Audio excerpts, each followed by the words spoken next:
I'm Chloe, 32 female. I live in a city that never seems to sleep, in a small but comfortable apartment that has always been my sanctuary. By day, I'm a senior financial analyst, a job that suits my meticulous and steady nature, allowing me to build a life of quiet stability. For the past decade, that stability has been my greatest achievement and my heaviest burden, as it was the pillar supporting not just me, but my mother as well. It was a silent, dutiful arrangement that I never questioned, until one single, condescending sentence from my brother shattered the foundation of my entire world. Before this story unfolds, I'd love to connect with you. Please let me know in the comments where you're watching from and what time it is in your corner of the world. It's amazing to see how far these stories can travel. The arrangement was never really spoken about. It was just something that fell into place, the way water finds the easiest path downhill. When my father passed away 10 years ago, he didn't leave much behind: a mortgaged house, a mountain of memories, and a modest pension for my mother, Lydia, that was never going to be enough. I had just graduated from college and landed my first real job. My brother, Nathan, 3 years my senior, was busy chasing his dreams, flitting from one next big thing to another. He was the visionary, the charmer, the one who was always destined for greatness. I was the practical one, the planner, the one who made sure the bills got paid. So naturally, the responsibility landed on my shoulders. It started small. I'd send Mom a few $100s a month to help with groceries. Then it was the utility bills. When the property taxes were due, I took care of those, too.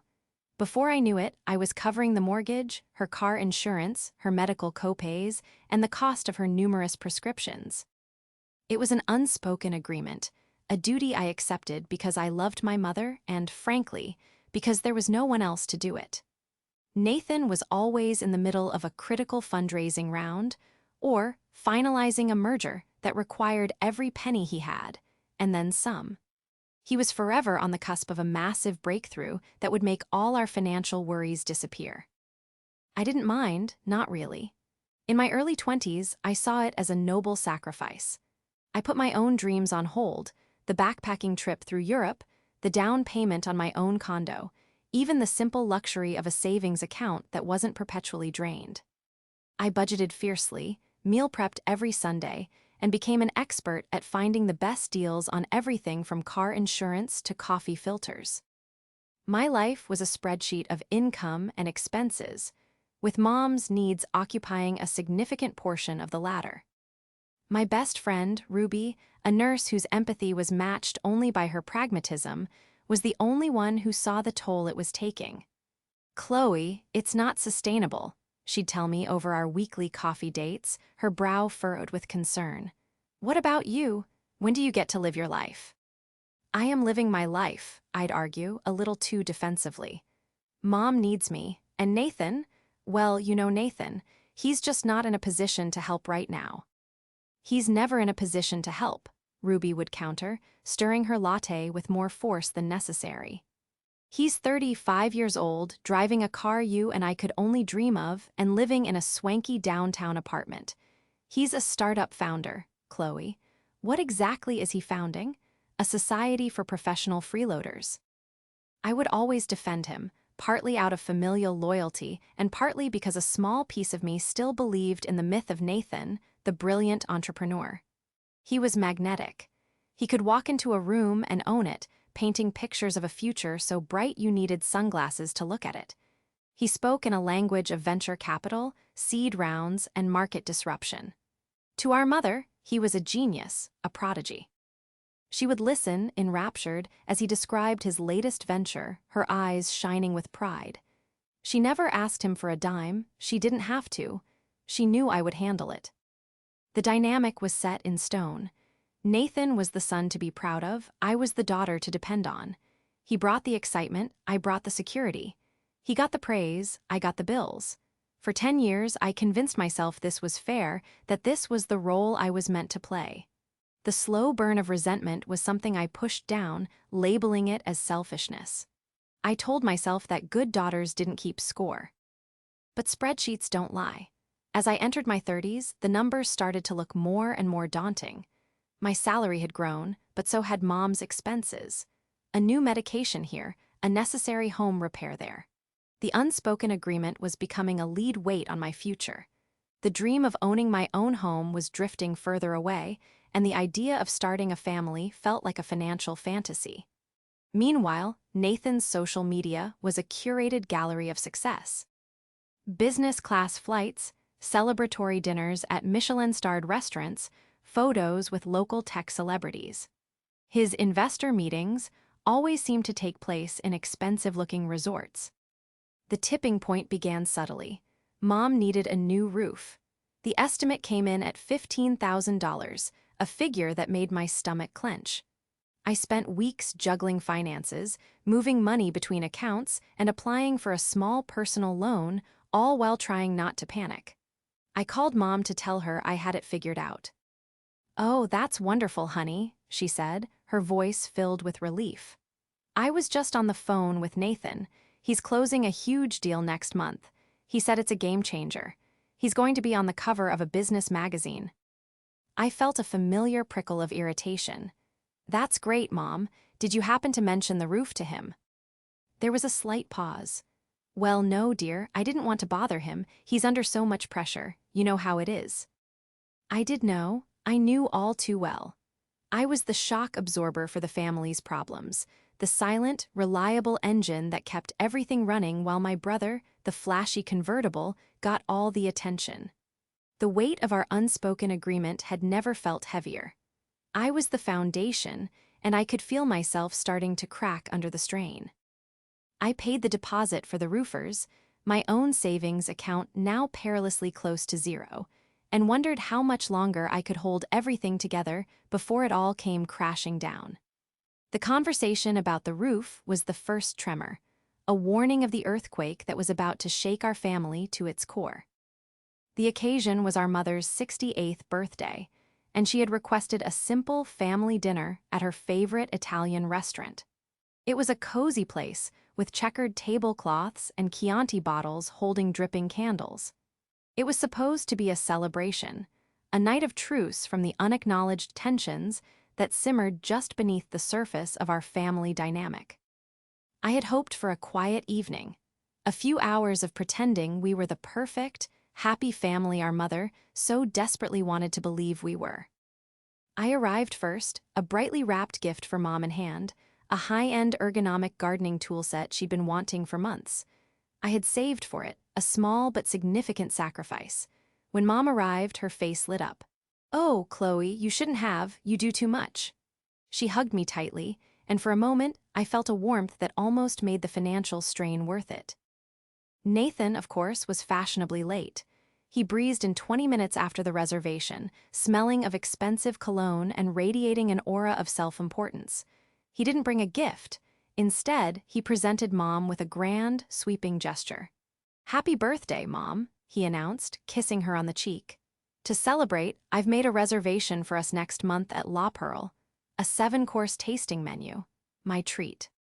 Lydia clasped her hands together, her eyes wide with delight. "Oh, Nathan, that's the fanciest place in the city. I've only read about it in magazines." "Only the best for my favorite girl," he said with a wink, sliding into the booth. He was a master of the grand, empty promise, the dazzling future payment for present neglect. I, on the other hand, had paid for the new tires on Mom's car last week, a practical, invisible gift that wouldn't earn me any points for flair. The dinner started pleasantly enough. We talked about Mom's garden, a new series she was watching, and neighbors' gossip. But Nathan could never let the conversation stray from his favorite topic for long, himself. He launched into a monologue about his startup, Innovatex, and the revolutionary app they were developing. It was all buzzwords and jargon, synergizing paradigms, disrupting the ecosystem, leveraging blockchain, and it was clear that even he barely understood what he was saying. But he said it with such unshakable confidence that Mom was completely captivated. "It sounds so complicated, dear," she said, beaming. "You must be working so hard." "The hardest," he confirmed, leaning back and puffing out his chest. We're about to close a Series B funding round that's going to blow everyone away. We're talking 8 figures. This time next year, I'll be looking at buying a yacht. I took a slow sip of my water, the ice clinking against the glass. I had heard this story in various forms for years. The yacht was a new addition, though. "That's amazing, Nathan," I said, my voice carefully neutral. "How are things on the personal finance front? Everything stable?" He shot me a look, a flash of annoyance in his eyes before he masked it with a condescending smirk. "Chloe, please, don't be so pedestrian. When you're operating at my level, you don't think about personal finance. It's all about capital, investment, and growth. You wouldn't understand." The jab landed exactly as he intended. He loved to paint me as a small me. Dead bean counter, incapable of grasping his grand visions. It was his favorite way of deflecting from the fact that while he was operating at his level, I was paying for the roof over our mother's head. The main courses arrived, and for a while the food provided a welcome distraction. But then, Mom made the mistake of bringing up her finances. "I'm so lucky to have you both," she said, looking from me to Nathan.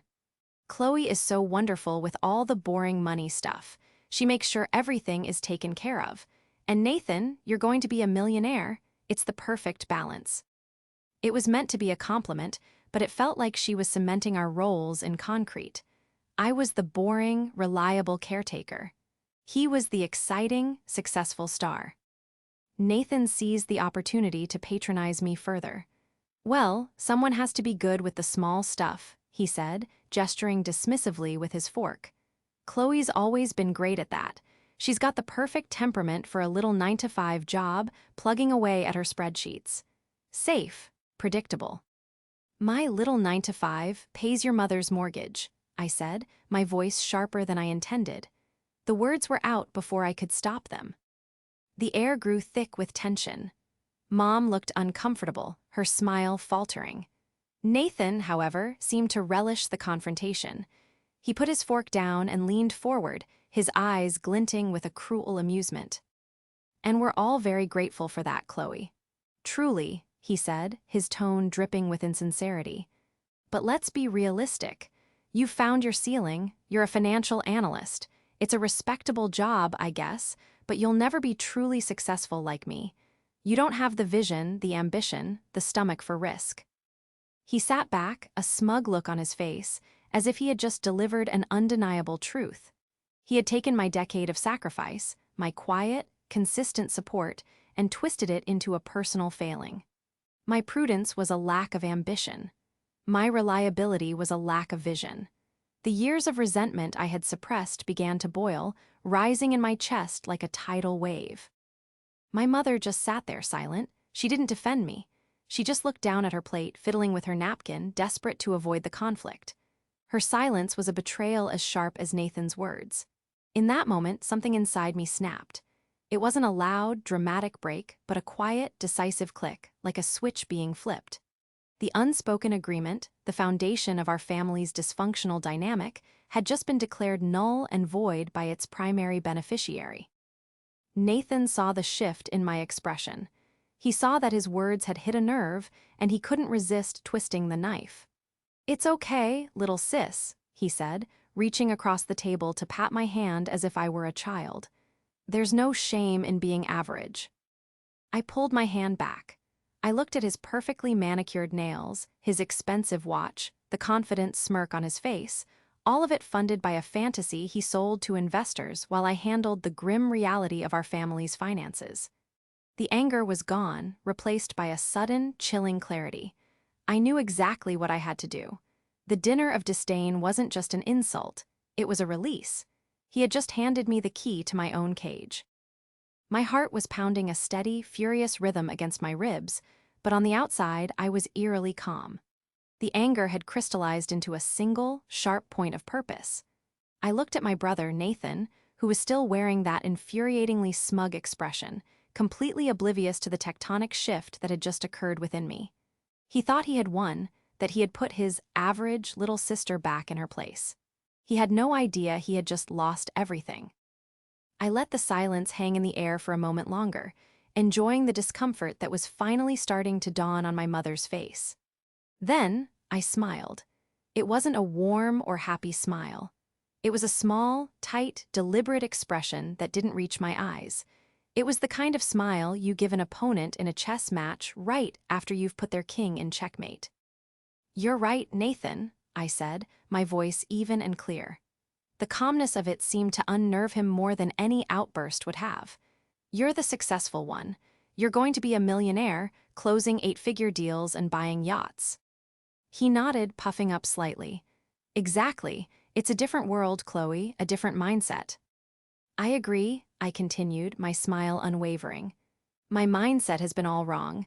I've been so focused on the small stuff, as you call it, the mortgage, the insurance, mom's prescriptions, the property taxes, the new roof." I ticked each item off on my fingers, my eyes locked on his. "It's been holding me back, distracting me from my own potential." Nathan shifted in his seat, his confidence wavering for the first time. He could sense this wasn't going in the direction he had anticipated. "Well, I mean, it's important stuff, oh. Be obviously, someone has to do it." "Exactly," I said, my smile widening just a fraction. "And from now on, that someone is you." My mother gasped, her head shooting up. "Chloe, what are you saying?" I turned my calm, steady gaze to her. "I'm saying that Nathan is the successful one in the family. He's the one with the vision and the ambition, so he can handle the family's financial responsibilities. He's clearly better equipped for it." I then turned back to my brother. "I'm officially resigning from my duties as the family's financial manager, effective immediately." Nathan stared at me, his mouth slightly agape. He looked like a fish out of water, desperately trying to process what was happening. He opened his mouth, then closed it again. I pressed on, leaving no room for argument. I smiled and said, "Cool, then you can cover mom's bills from now on. I've already transferred this month's mortgage payment from my account to yours. Well, not to yours since I don't have your account details, but I've withdrawn the cash. It's in an envelope at my apartment. You can pick it up tomorrow. After that, all of mom's bills will be forwarded directly to you." "You can't be serious," Nathan stammered, his bravado finally crumbling. "This is insane. I have business expenses. I have investors to answer to. All my capital is tied up." "That sounds like a cash flow problem," I said, parroting a line he had used on me a dozen times before. "You're the brilliant entrepreneur. I'm sure you'll figure it out. Disrupt the system. Leverage your assets. Synergize a new paradigm. You know, all that different world stuff." The color drained from his face. For the first time, the reality of the numbers I had been silently managing for a decade, seemed to hit him. The mortgage alone was over $2,000 a month. Add in everything else, and it was close to $4,000. It was a figure that would be a significant burden for anyone, let alone someone whose entire income was based on theoretical future earnings. "Chloe, stop this," my mother pleaded, her voice trembling. "You're upsetting your brother. This is my birthday dinner." "Yes, it is," I said, my voice softening slightly as I looked at her, but the steel remained. "And my gift to you, Mom, is the freedom of being supported by your successful son. And my gift to myself is my own life back." I placed my napkin neatly on the table, my hands perfectly steady. "I'm done, Nathan. Done being the safe and predictable one while you play the role of the business tycoon. You want the title? You get the responsibilities that come with it. You mocked me. You'll never be successful like me." "You're right, I won't be. My definition of success is no longer about propping up this broken family dynamic." I stood up from the booth. "I've paid for my meal. You two enjoy the rest of your evening. And Nathan," I added, looking down at him, "don't be late with the mortgage payment. The bank is much less forgiving than I am." I turned and walked out of the restaurant without a backward glance. The cool night air hit my face, and for the first time in 10 years, I felt like I could breathe. The weight that had been compressing my chest for so long was gone, transferred to the broad, successful shoulders of my brother. I had drawn a line in the sand, not with anger or hysterics, but with a calm, unshakable finality. There was no going back. The unspoken agreement was broken, and the consequences were no longer mine to bear. The ball was in his court now, and I had a feeling he had no idea how to play the game. The first 24 hours after what I privately dubbed the Italian liberation were a strange mix of euphoria and anxiety. I woke up the next morning feeling lighter than I had in a decade. The automatic mental calculation of my money versus mom's expenses that usually started my day was gone. I made coffee and sat by my window, watching the city wake up, and felt a sense of possibility I hadn't realized I'd lost. It was thrilling. Then the anxiety crept in. Had I gone too far? Was Mom okay? The urge to call her, to smooth things over, to fall back into my old role as the family peacemaker was a powerful, gravitational pull. I picked up my phone half a dozen times, my thumb hovering over her contact photo, but I resisted. I had to. This wasn't just about money, it was about respect. I had spent 10 years holding up my side of the family. It was time to see what would happen if I simply dropped the rope. My phone started buzzing late that afternoon. It was Nathan. I ignored it. He called again immediately. I ignored it again. Then came the texts. The first text was pure bravado. "Very funny, Chloe. You made your little point. Now stop being childish and call me." An hour later, the tone shifted to annoyance. "I'm not kidding. Mom is really upset. You owe her an apology. This is not the time for your drama." By evening, a hint of desperation was seeping in. "Where do I even send the mortgage payment?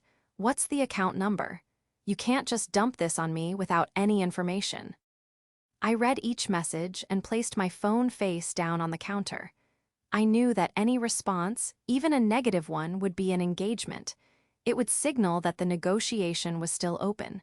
I had to be a black hole. No information, no anger, no discussion, just silence. The next day, my mom called. My resolve wavered. I answered, my heart aching at the sound of her worried voice. "Chloe, honey, are you okay? I was so worried." "I'm fine, Mom," I said, keeping my tone gentle but firm. "This whole thing has been a terrible misunderstanding," she said, her voice rushing. "Nathan was just teasing you. You know how he is. He didn't mean it." "He said what he said, Mom, and I'm taking him at his word. He's the successful one. He can handle things." "But he can't," she cried, her voice cracking. "He came over this morning in a panic. He says all his money is tied up in the business. He doesn't have this kind of cash just lying around. The mortgage is due in a week." This was the critical moment. The guilt was a physical thing pressing down on my chest. It would have been so easy to give in, to say, "Okay, Mom, don't worry, I'll take care of it this one last time." But I knew that one last time would turn into forever. "That sounds like a problem he needs to solve," I said, my voice steadier than I felt. "He's a brilliant businessman. I'm sure he'll find a creative solution. Have you tried asking him about it?" "He just gets angry and says I don't understand venture capital," she whimpered. "Then I guess you'll have to wait for him to figure it out," I said. "Mom, I love you, but I can't be part of this anymore. My involvement is over. You need to talk to Nathan." I ended the call, my hand trembling. It was one of the hardest things I had ever had to do. Saying no to my mother felt unnatural, like reversing the flow of a river. I immediately texted Ruby, "Just drop the rope," feeling sick about it. Her reply came back instantly. "Good. Let them feel the wait for a change. Stay strong. I'm bringing wine and pizza tonight." Ruby's support was a lifeline. That evening, as we sat on my living room floor, she helped me put things in perspective. "Think of all the things you can do now," she said, gesturing around my apartment. "You can finally start a real savings account. A down payment account. You can book that trip to Spain you've been dreaming about since college. This isn't just about them, Chloe. This is about you." Inspired, I spent the next few days taking practical steps to solidify my new freedom. I went to my bank and set up a new high-yield savings account, christening it My Future. I deposited the money I would have spent on Mom's bills into it. The number was shockingly large. Seeing it there, under my name, for my goals, was empowering. I also started gathering all of Mom's bills that were still on autopay from my account or sent to my address. I put them into a large manila envelope. The cable bill, the electricity bill, the notice for the upcoming property tax installment, the statement from her pharmacy. I wrote Nathan's address on the front and put 3 stamps on it, just to be sure. I dropped it in the mail. It felt like sending off a declaration of independence. The silence from Nathan was deafening. After his initial barrage of texts, he had gone completely quiet. He was likely stewing, expecting me to crumble and come crawling back, ready to fix everything as I always had. He had no idea who he was dealing with anymore. I wasn't the dutiful, quiet sister he could mock and take for granted. I was a woman who had finally realized her own worth. I had dropped the rope, and for the first time, my brother and my mother were going to have to learn how to stand on their own 2 feet without me as their safety net. The question was, how long would it take before they fell? The first week of my new life was liberating. I felt a sense of peace and control I hadn't experienced in my adult life. I went to work focused and energized. I met Ruby for a spontaneous dinner without having to check my budget 3 times. I even started researching flights to Spain, a tangible symbol of my reclaimed future. My phone remained blissfully silent from both my mother and brother. I knew it was the calm before the storm, but I enjoyed it while it lasted. The first crack appeared exactly 8 days after the dinner. It was a phone call from a number I didn't recognize. It was Mrs. Gable, our mother's next-door neighbor and close friend for over 30 years. "Chloe, dear, I'm so sorry to bother you," she said, her voice laced with concern. "But I'm a little worried about your mother. Her power was shut off this afternoon." My stomach dropped. The electricity bill. It had been in the envelope I mailed to Nathan. It was due 3 days ago. "What, are you sure?" I asked, my mind racing. "Quite sure," Mrs. Gable confirmed. "Lydia came over in a bit of a state. She said she's been trying to reach Nathan for 2 days, but he's not answering his phone. She doesn't know what to do. I have her over here with me now, but I thought you should know." The old instincts flared up instantly. Fix it. Pay the bill. Make the problem go away. It would take me 5 minutes online to get the power back on. My hand was already reaching for my wallet. But then I stopped. If I swooped in and saved the day, what would that teach them? I would be right back where I started, reinforcing the idea that my boundaries were merely suggestions and that Nathan's irresponsibility had no real consequences. This was harder than just saying no. This involved letting my mother experience genuine difficulty because of my brother's failure. It felt cruel, but it was necessary. "Thank you so much for calling me, Mrs. Gable, and for looking after her," I said, my voice tight. "The person responsible for the bills now is Nathan. His number is—" "Oh, I have his number, dear," she interrupted gently. "I've tried calling him myself. It goes straight to voicemail." Of course it did. He was screening his calls, avoiding the problem he had created. "Please tell Mom that I love her, but she needs to resolve this with Nathan," I said, the words tasting like ash in my mouth. "This is his responsibility." I hung up, feeling like the worst daughter in the world. I immediately called Ruby, my voice shaking.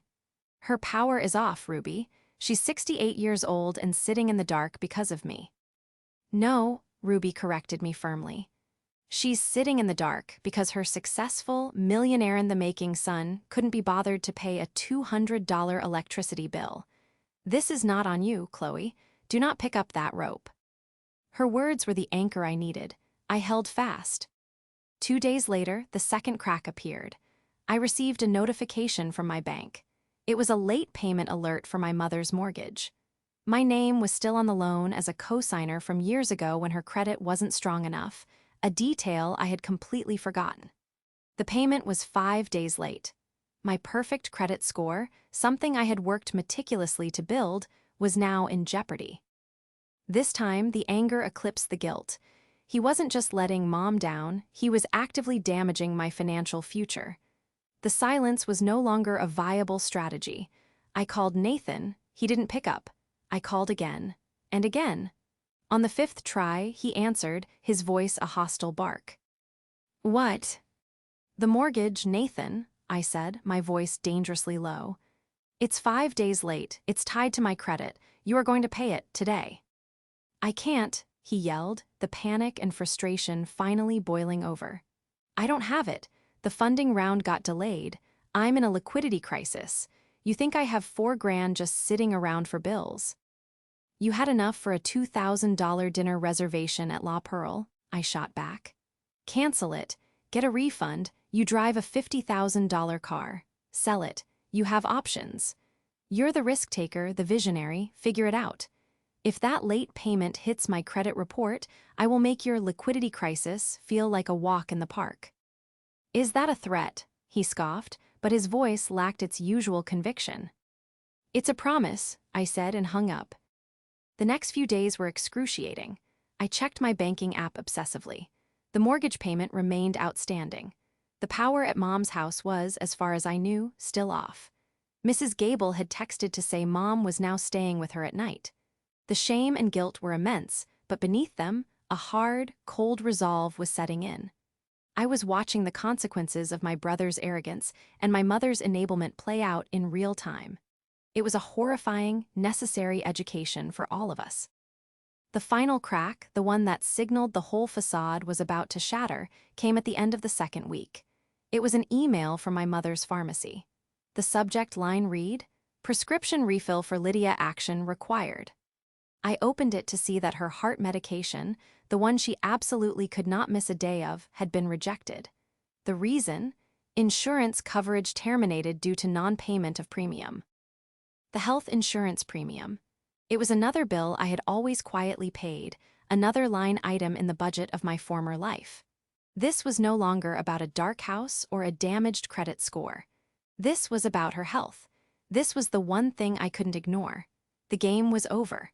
I knew, with absolute certainty, that my brother would soon be at my door. The 2 weeks of consequences were about to culminate in the reckoning he had so arrogantly invited. It was a Tuesday night, exactly 14 days after the dinner at the Italian restaurant. I was in my kitchen, calmly preparing a salad, when the sound I had been expecting finally came. A frantic, desperate pounding on my apartment door. It wasn't a polite knock. It was the sound of someone who had lost all control. I took a deep breath, wiped my hands on a towel, and walked to the door. I looked through the peephole. It was Nathan, just as I knew it would be. He looked terrible. His usually perfectly styled hair was a mess, his expensive shirt was wrinkled, and his face was pale and drawn. The confident, smug entrepreneur was gone, replaced by a desperate, cornered man. I opened the door and stood there, blocking the entrance, my expression unreadable. "Chloe," he gasped, out of breath. He tried to push his way in, but I stood my ground. "We need to talk." "I don't think we do," I said calmly. "I believe I made my position perfectly clear." "You don't understand," he said, his voice cracking. "Mom's health insurance was canceled. She can't get her heart medication. Her doctor's office just called her. Do you know how serious this is? She could have a heart attack." He was trying to use guilt as his weapon, the same tool he and Mom had used to keep me in line for years. But it didn't work anymore. My resolve was forged in the fire of the last 2 weeks. "Yes, Nathan, I do know how serious it is," I said, my voice cold and hard as steel. "I'm the one who has been managing her health for the past decade. I'm the one who scheduled her appointments, picked up her prescriptions, and made sure every single premium was paid on time. The question is, why didn't you know how serious it was? You've had the insurance bill for almost 2 weeks. Did you even bother to open the envelope?" He had the grace to look ashamed, his eyes falling to the floor. I was busy. The deal? I thought I had more time." "You thought I would cave," I corrected him. "You thought I'd swoop in and fix it like I always do. You were so sure of my predictable nature that you were willing to gamble with our mother's health." Tears welled in his eyes. They weren't tears of remorse, but tears of self-pity. "What am I supposed to do, Chloe? I don't have the money. The deal fell through. Everything's gone. I'm broke." The confession hung in the air between us. The great visionary, the brilliant startup founder, was a fraud. His success was a house of cards, and the slightest breeze of responsibility had brought it all crashing down. I felt a flicker of pity, but it was quickly extinguished by the memory of his condescending smile, his mocking words, and the years of being taken for granted. "You're broke," I repeated, my voice devoid of sympathy. "So when you mocked me for my little 9-to-5 job and my safe, predictable life, you were doing it from a position of complete financial failure." He didn't answer. He just stood there, a pathetic, broken figure. This was the begging at my doorstep that I had anticipated. "You need to fix this, Chloe," he whispered, his voice pleading. "Please, I'll pay you back every penny, I swear." "Pay me back with what?" I asked, my voice relentless. "With money from the next big deal that's always just around the corner, with shares in a company that's worth nothing. Your promises are as empty as your bank account, Nathan." I stepped back and opened the door a little wider, but not to let him in. "Here's what's going to happen," I said, laying out my terms. There would be no negotiation. "First, you are going to call Mom. You are going to tell her the truth, all of it. You will tell her that your business is a failure, that you are broke, and that you are the reason her power was cut off and her insurance was canceled. You will apologize for your lies and your arrogance." He looked horrified. The idea of shattering our mother's idealized image of him was clearly more terrifying than any financial debt. "Second," I continued, ignoring his expression, "you are going to sell your car. Tomorrow, you will use that money to pay the past due insurance premium, the mortgage, and the electricity bill. You will give me the rest of the money to hold onto for Mom's future expenses." "My car, I can't sell my car, I need it for." "For what?" I cut him off. "To impress investors who no longer exist. You'll take the bus, like I did for the first 5 years of my career while I was paying for Mom's life and you were buying designer suits." Finally, I delivered the last condition. "And third, you are going to get a job, a real little 9-to-5 job with a steady paycheck. And from that paycheck, you will contribute 50% of your take-home pay every single month to a joint account for Mom's care. I will manage the account, but you will contribute. No more excuses." He stared at me, his mind reeling. I was dictating the terms of his life, and we both knew he had no choice but to accept. The power dynamic had been irrevocably, completely reversed. "This is your only offer, Nathan," I said, my voice leaving no room for argument. "This is your chance to step up and be a son, not a showman. You take it, or you can walk away and figure out how to explain to Mom why she can't get the medicine that keeps her alive. Your choice." He deflated, all the fight going out of him. He looked up at me, his eyes filled with a mixture of hatred, resentment, and, for the first time, a sliver of respect. "Okay," he croaked, his voice barely audible. "Okay, Chloe, I'll do it." I nodded once, my face a mask of stone. "Good, now get off my doorstep. You have a car to sell." I closed the door on his shocked face, leaning my forehead against the cool wood. My body was trembling, the adrenaline of the confrontation finally hitting me. I hadn't just won an argument, I had dismantled a toxic system that had been in place for a decade. The reckoning was over. Now, the rebuilding could begin, but on my terms and my terms alone.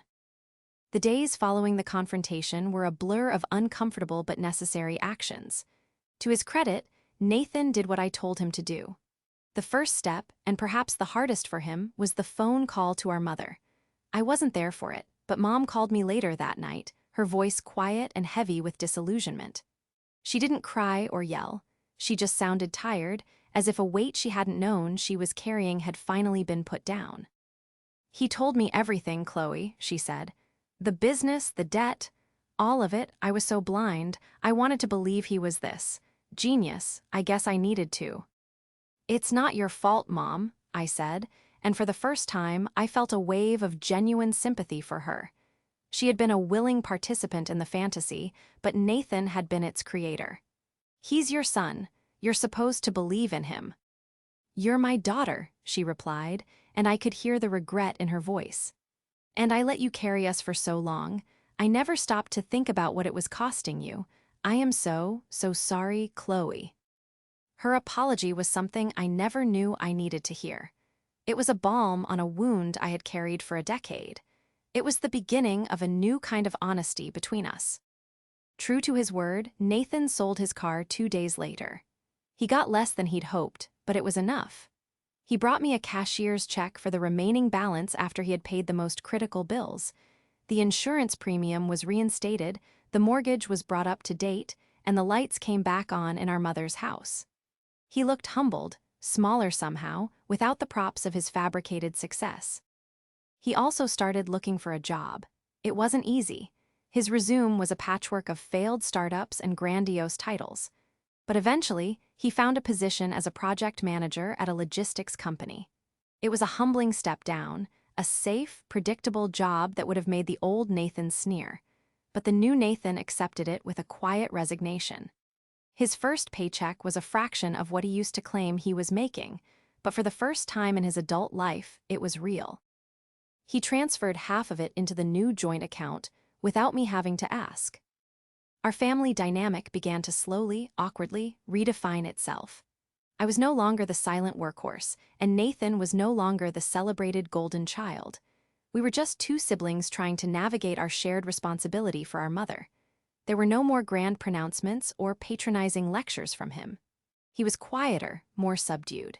He started calling Mom every day, not to brag about a fictional deal, but just to ask how she was doing. He even started coming over to help her with her garden, a chore he had always deemed beneath him. As for me, my life blossomed. With the financial burden lifted, I felt like I was seeing the world in color for the first time. I booked the trip to Spain, a 2-week adventure of solo travel that was more invigorating than I could have ever imagined. I came back feeling refreshed and full of a new sense of self. My future. Savings account grew steadily, and within 6 months, I had enough for a down payment on a small condo in a neighborhood I loved. The feeling of walking into my own home, a space that was truly mine, was indescribable. The relationship with my brother is still a work in progress. It's not warm or easy, and I don't know if it ever will be. The scars from a decade of resentment don't fade overnight, but there's a new, fragile foundation of respect. He sees me now, not as his dowdy, unimaginative sister, but as the person who held our family together and who had the strength to tear it all down in order to rebuild it properly. A few weeks ago, we all had dinner together for Mom's birthday, 1 year after the fateful night at the Italian restaurant. It was at a simple, quiet place of my choosing. Nathan brought a small, thoughtful gift, a framed photo of the three of us from when we were kids. As we sat there making small talk, I looked at my brother, dressed in a simple button-down shirt, talking about a challenge he was having at his boring job. He looked tired, but he also looked real. He caught me looking at him and gave me a small, hesitant smile. "You know," he said quietly, so only I could hear, "that logistics stuff is actually kind of interesting. It's all about efficiency and making sure things get where they need to go on time." I smiled back, a genuine smile this time. "It sounds like you're good at it." "Yeah," he said, looking down at his plate. "I guess I am." The unspoken agreement was gone, replaced by a spoken one, built on truth, shared responsibility, and clear boundaries. My brother still wasn't successful in the way he had once defined it, but he was finally solvent, responsible, and present. And I was finally free, successful in a way that truly mattered. I was the architect of my own life, and the future was brighter than I had ever allowed myself to dream.